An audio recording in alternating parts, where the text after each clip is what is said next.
In the paper town where it always rains, there's a museum that collects touch. The curator can capture the chill of first snow, the rough feel of old book pages, the softness of a newborn kitten's ears in glass bottles.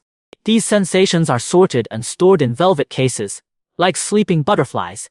10-year-old Achu visits every week. She was born with touch so sensitive it's dangerous. A single falling leaf lets her feel the entire tree's life story. A handshake reveals the other person's past in their palm. That's why she always wears gloves, living like she's wrapped in insulation. On the day of awakening insects, the museum's most precious piece, the first touch of first love, faded away. It was the sensation of the town's first couple 100 years ago, shyly holding hands on a bridge. Originally a warm pink mist, it had now become gray-white wisps. Right after, critical sensations like the force of a mother gripping the sheets during childbirth and the last warmth of sunlight felt by the dying failed one after another.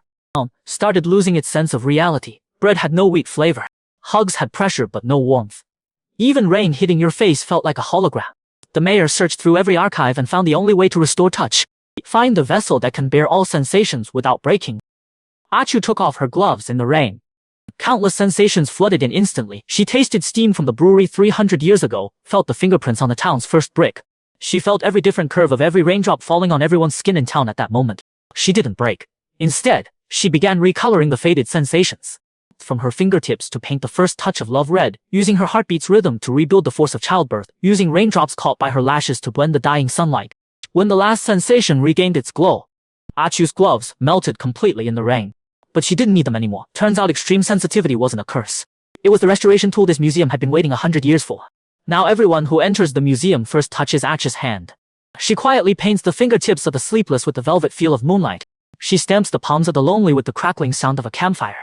And beneath those restored sensation cases, a small line was added. All feelings long to be felt. As for Achu herself, her skin became a flowing library of touch. With a chill, the paper town asks if she's too tired. She opens her palm. Slowly appearing on it is the texture and warmth of the comfort blanket the questioner lost when they were 3. It turns out the most precious sensation is helping people rediscover their own forgotten sensory memories.